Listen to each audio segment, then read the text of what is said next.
this topic, we could talk about it for days. But thank you guys for coming tonight.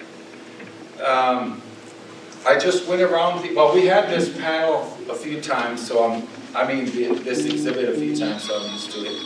But I came here the other day to walk around and look at the panels, and I took a few notes from the panels, and it says on them headings like treaties as living documents. That is a mouthful right there. We could spend all day on just that. But according to the Constitution, treaties are just as valid as any other federal document. They're a contract. They're a legally binding agreement, and so they should be respected that way. And so they say that the treaties are the supreme law of the land. They're federal. They supersede the states. They have jurisdiction over the state law. And there's, I believe it's Article 6 of the Constitution, the treaty clause. There's a lot of politics that, as could be imagined, with the ending of the treaty period 1871, which had to do with appropriations, and that is a whole, you could write your master's thesis about that right there. But what I wanted to say is, I'll give you an example of treaties as living documents, the usufructuary rights. I believe that's how it's pronounced. That's an interesting word, an unusual word, a legal term. Usufructuary rights means a right to use something. And in this case of Native American law, it means the right to maintain hunting and fishing and gathering on ceded lands. And no Native tribe or leaders would sign a treaty without that stipulation in it. The right to retain hunt, fishing, and gathering on ceded lands. Okay, usufructuary rights. If I was in class, I'd write it on the board. I'd write it down so people could see it, whatever. But anyway, that's a term to remember. Okay, and an example of that would be the Mille Lacs versus Minnesota Supreme Court case in 1999. Minnesota thought they would bully a little small reservation, Mille Lacs. But Mille Lacs had strength, they had power, they had money, and they were determined not to be pushed around. And they used their usufructuary rights to win that case. The state of Minnesota wasted millions of taxpayer dollars on that case. And if they would have called me, I would have said, don't do it. I would have just charged them a couple $100. But no, they thought they could bully the small reservation of Mille Lacs. I could have saved them a lot of money. I bet a lot of people in this room could have saved them money by telling them, don't try that case. It went through all the lower courts all the way up to the highest court in the land. And the Mille Lacs lawyers used that usufructuary rights, I believe from the, I believe it was the 1837 treaty that it was spelled out there. In any case, I won't go into treaties, nitpick each one or anything like that, but just general ideas to think about. And so, yeah, look up the Mille Lacs versus Minnesota case, 1999, the Supreme Court case. You can learn a lot just looking at that case. And then one of the panels says origins, and I was looking at the panel, it's over here somewhere, and I just thought, I'll talk about not the origin of treaty making, but the Indian Reorganization Act in 1934, the IRA they call it. Not all tribes automatically accepted that new act. Because the tribes thought, well, what about jurisdiction? We already have a treaty. Well, how will this affect our treaty? How will this affect our trust relationship that already exists? So the Department of the Interior, or the Commissioner of Indian Affairs was a reformer who thought all the Indians would just automatically accept it, but they didn't. And they were smart not to. As it turns out, we were probably smart not to do a lot of agreements. But one of the tribes that said no was Red Lake Reservation, which they said politely declined and thought they would think about it and study it and look it over. And it wasn't until 1958, about 25 years later, that Red Lake decided to pick up the terms of the IRA, well, the modern tribal government system in 1958, which was another interesting year, because that was the year after Peter Graves died and Roger Jourdain came in for his long reign. And that in itself is another interesting story that you could write your doctoral thesis on if you so desired. But the IRA, not all tribes accepted it right off the bat. And that's to their credit. You know, the government just really underestimated the Native people and thought they could run circles around the Native people and think they could do anything they wanted to without any thought at all from the Native side. But they were incorrect in thinking that. Okay, I want to move on to another one was exploitation of tribal lands, this one right here. I put some notes here. Excuse me. During treaty negotiations, besides the government officials, there were bankers, investors, speculators, and businessmen who were signatories to those treaties that were invited to help negotiate those treaties. And that's like the fox guarding the hen house right there. The Native people, why are these guys here? They're the very ones that are after our land in the first place. But the whole history of Native American federal Indian policy, there is nothing but double standards that exist and still do to this day. Okay. What did I put here? Yeah, well, I'll go to that.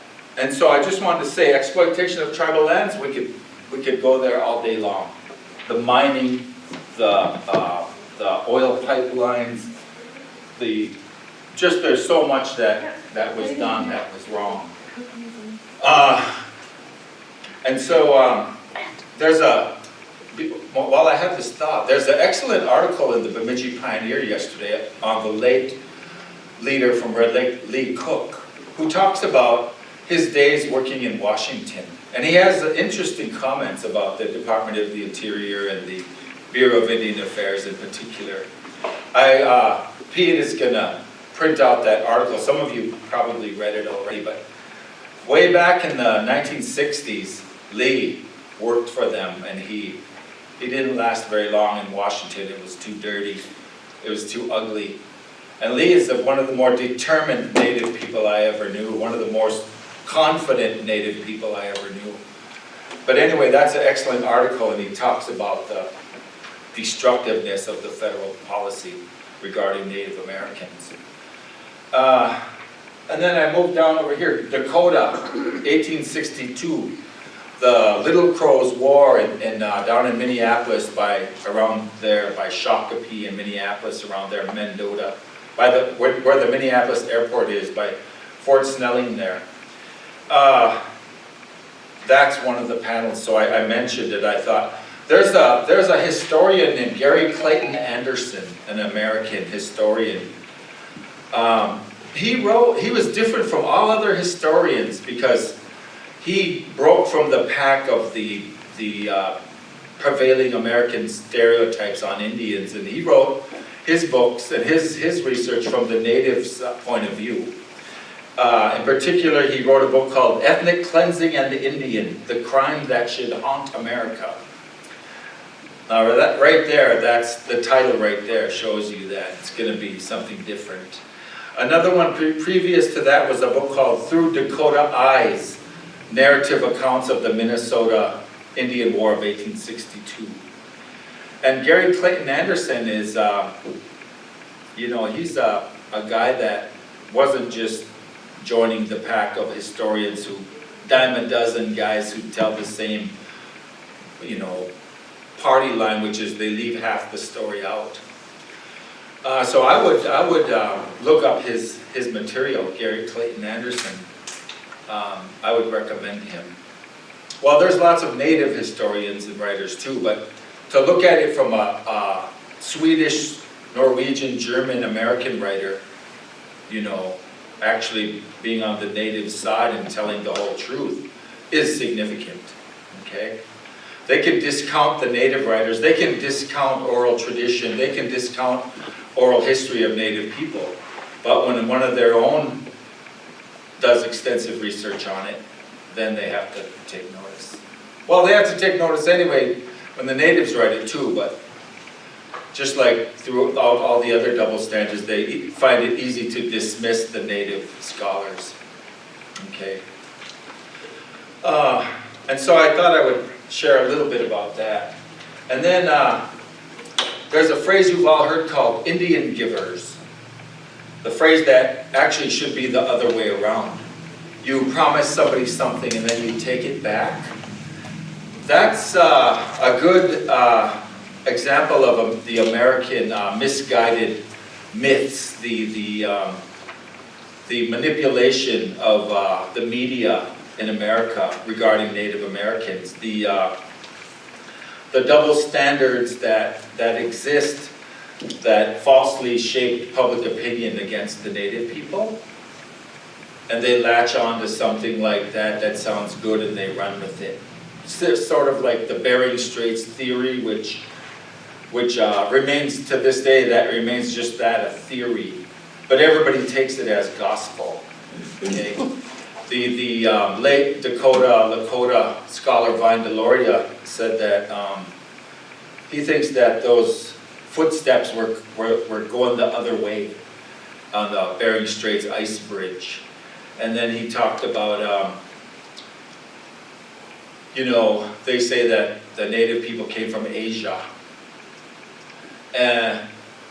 But when you look at us, even today, right now in the 21st century, where are we at with the census statistics, which every decade since 1900, we have been at the bottom of the achievement levels and at the top of the negative levels. The top of unemployment, the top of low life expectancy rate, the top of the lack of education rate, the top in dropout rate, So we've been at the very bottom of the positive categories. Now, if we came from Asia, why don't we build our own cars? Why don't we build stereos? Everywhere you look, there's Sony, Kawasaki, Toshiba, Mitsubishi, Honda. Everywhere you look, there's something. Sony stereos, Mitsubishi motorcycles, Honda cars. Asian business and Asian inventions and Asian products are everywhere. And when I went to college, and when I worked at a college, the algebra instructors, the physics instructors, the math instructors were all Korean or Chinese. They really know their math. But me, being a teacher of native students for many years, our students are not proficient and high in mathematics or algebra or physics. We're not there. And we're not high in our number of professional engineers and businessmen and entrepreneurs. So I don't think we came from Asia at all. Unless, as Vine Deloria said, what did they do? They banished us because we wouldn't do our homework. The guy was tongue-in-cheek. He had some good humor with his storytelling, but he was right on the mark, in my opinion. In any case, there's quite a bit to discuss and quite a bit to think about. For example, now this whole thing with critical race theory, the CRT. Is anyone here not familiar with critical race theory? It's in the news now, right now, a controversial thing. Well, I think that because of the protests against critical race theory, proves that the very need for it speaks for itself. It exists, you know. The people that barred black kids from going to school in 1962, and they're angry people, and they're real mad looking, and looks like they're yelling at these black kids that are trying to go to school. And then the caption below, someone put, I can't believe that people today don't want the history known about their own people who refused to allow black African American children to go to school in 1962. Something like that. But anyway, I think that if we could, well, I don't know, but I think that if we had understanding, awareness, education, maybe we could, if we knew each other a little bit better, maybe we could get along better in the world. I think we would. However, there's resistance to telling the whole truth about American history. There's resistance to critical race theory. And I don't know if the people could ever really heal together as long as we have separate mentalities or separate worldviews. Years ago, an elder said that we have a spiritual worldview. And then he said the Europeans have a material worldview, which is their goals or their love is for things, for money, for dollars, for gold, for riches. And he said we didn't have that. We didn't have currency. We didn't have banks, loans, liens, taxes, interest rates, mortgages. We didn't have that. We had everything we need right outside here. We didn't need, you know, all of that complicated stuff. Even today, you go to Dowlinger's and buy a pickup, and you sign about 13 places, and you initial it, and then the paper rolls out to about this much. Or you go to Naylor's and buy a freezer or something, and you initial it about 10 times, and the fine print is that much. You need a lawyer just to read that stuff, even now. But anyway, I just want to throw out a few thoughts for you. The double standards that exist, the lack of respect for treaties, the lack of respect for Indian laws, the lack of respect for the fact that we don't entirely embrace Christianity, okay? That is one strike against us. You could also look at this, the beginning of it all, I think, was this document known as the Doctrine of Discovery. Interestingly enough, it was made in 1493. And what is significant about the Doctrine of Discovery being authored in 1493? It's 1 year after Columbus landed on the Western Hemisphere, the whole discovering of America thing. And he wrote back to Spain that we have gold and riches here, and you know, these people are decorous and praiseworthy, they're benevolent, they're godlike, they're Indios, they'll give you the shirt off their back. And then he concluded his report by saying, with 50 men we could subjugate them all. Which, there's a book, A Brief Account of the Destruction of the Indies by Bartolomé de las Casas, a soldier turned priest. He was sick of the genocide, so he turned in his sword and he picked up the Bible. He's also became known as the guardian of the Indians, whatever. Yeah, there's just a lot to talk about. One of the things is the manipulation of the American media, the falsehoods and myths, the prevailing American stereotypes about Indians. It turns the public opinion against Native people because they believe everything they read. The Indian givers, for example, putting that on us.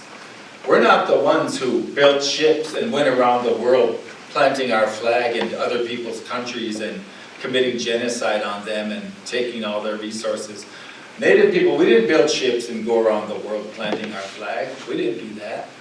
But the American media says the Indians are thieves and drunkards and bums and homeless winos and pagans and so forth. But we're not the ones who went around, you know, slash. The very word for Europeans in Ojibwe is chimokamon, and that means a knife, a large knife, a big knife. And those guys went around slashing people and decapitating people and stuff. And they called them the guys with the big knives. And then you know, you think about the descriptiveness, how language tells a story.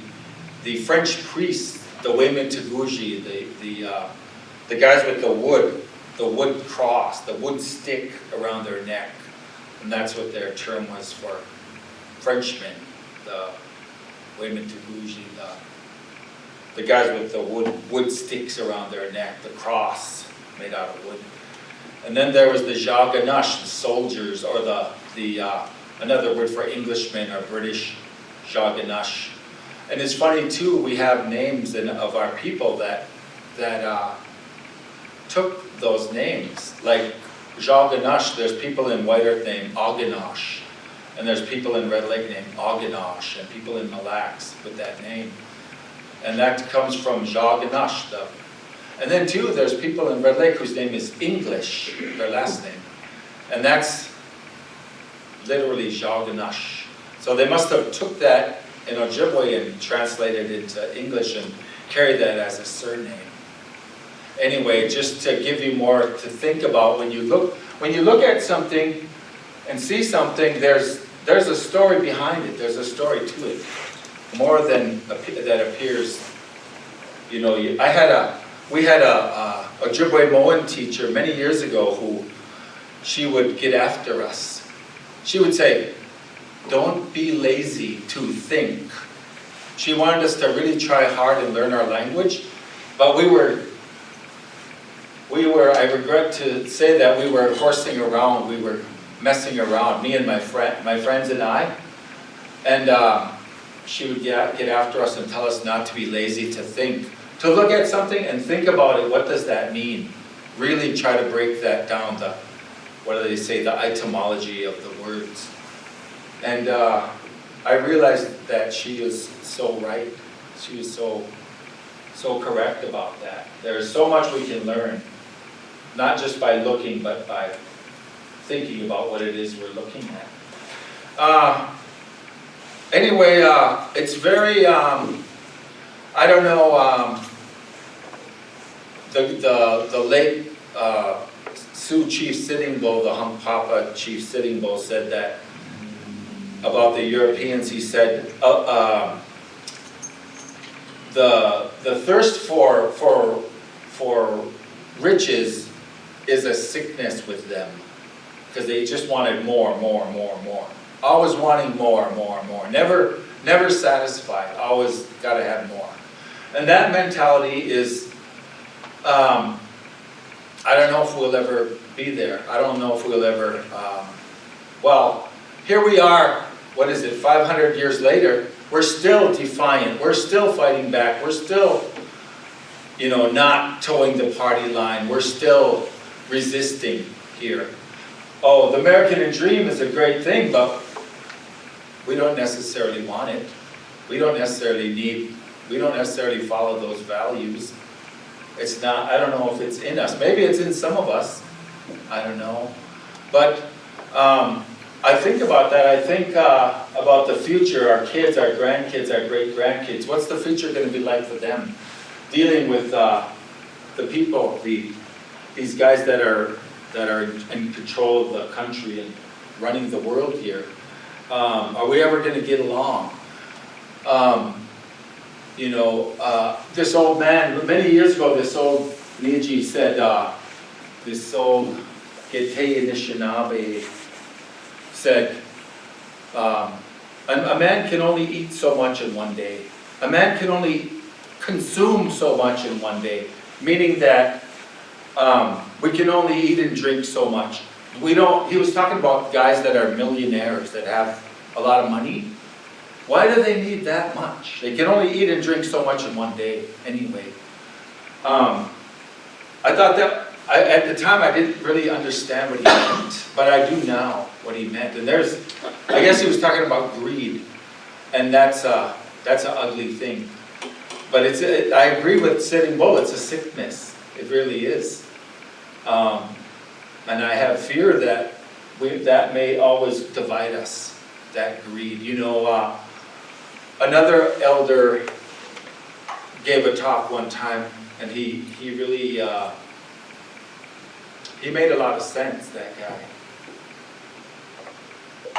He said we don't need banks and loans and interest rates and mortgages and liens and so on and so forth, because all we need is the rays of the sun and the water from the rain. That's all we need. We don't need nothing else. We're good. He said because if the rays from the sun come down and the rain soaks in the rich soil, grows them plants, the rays from the sun and the water will grow them plants. And the animals will have something to eat. And if the animals have something to eat, then we will have something to eat. We can have fruits and vegetables, pick medicines. As long as it rains, we'll be all right. And the sun comes, the rays of the energy from the sun. That's all we need. We don't need nothing else. As long as we got animals, as long as the berries can grow, the rice can grow, we're all right. And now, the threat of the loss of water, it was very disturbing last year to find out about those companies that waste a lot of water. And then I think Bob would know a lot more about this than me, but the wild rice crop wasn't so good last year. The water wasn't there, and hardly any rice last year, this past fall. And that is a scary thing to think about. Wild rice could be $100 a pound in a couple of years. I don't know. Maybe Bob can share some of that with us on that.